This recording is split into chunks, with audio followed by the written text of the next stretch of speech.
Where the North has its honor and the South its chivalry, the Iron Islands has its strength.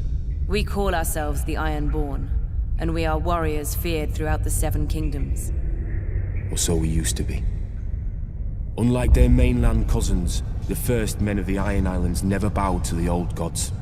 Theirs was the Drowned God, who made the Ironborn to reave and sack and write their names in salt, steel, and song, that his enemy, the Storm God, could not wash away. We raised our kings from our own ranks, and used beaten foes as thralls to work our mines and farm our land. Or as salt wives, if a woman was pretty enough. Such was the old way, and while we followed it, we held sway wherever the waves were heard.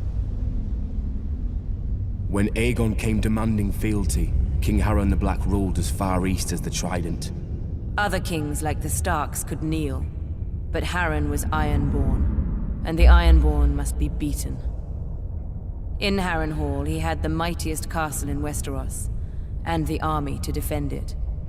But Aegon did not intend a siege. He mounted his dragon and roasted Harren and all his sons in their tower, and the Old Way with them. Because of Harren's defiance, Aegon pushed the Ironborn back to our islands and gave the Riverlands to the Tullys. But he did allow the Ironborn to choose who would lead them. House Greyjoy had always been one of the greatest houses of the Iron Islands.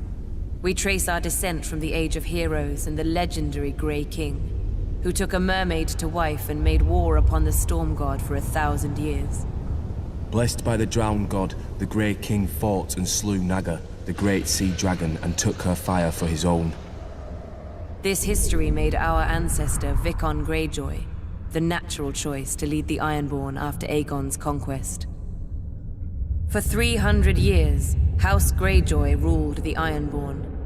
We styled ourselves Lord of the Iron Islands, King of Salton Rock, Son of the Sea Wind, Lord Reaper of Pike. In truth, we were thralls. Our people still chanted, "What is dead may never die." But the old way had died. Until the Targaryens followed their dragons into the grave, and our Lord Father, Balon Greyjoy, rose against the new king, Robert Baratheon. He seized our ancient crown and sent our Iron Fleet against the Lannisters at Lannisport, burning all their ships before any could weigh anchor. Though Robert and Eddard Stark would later defeat him, they understood us no better than Aegon. The Greyjoy sigil is the Kraken. What it grasps once, it will never surrender. What is dead may never die, but rises again, harder and stronger.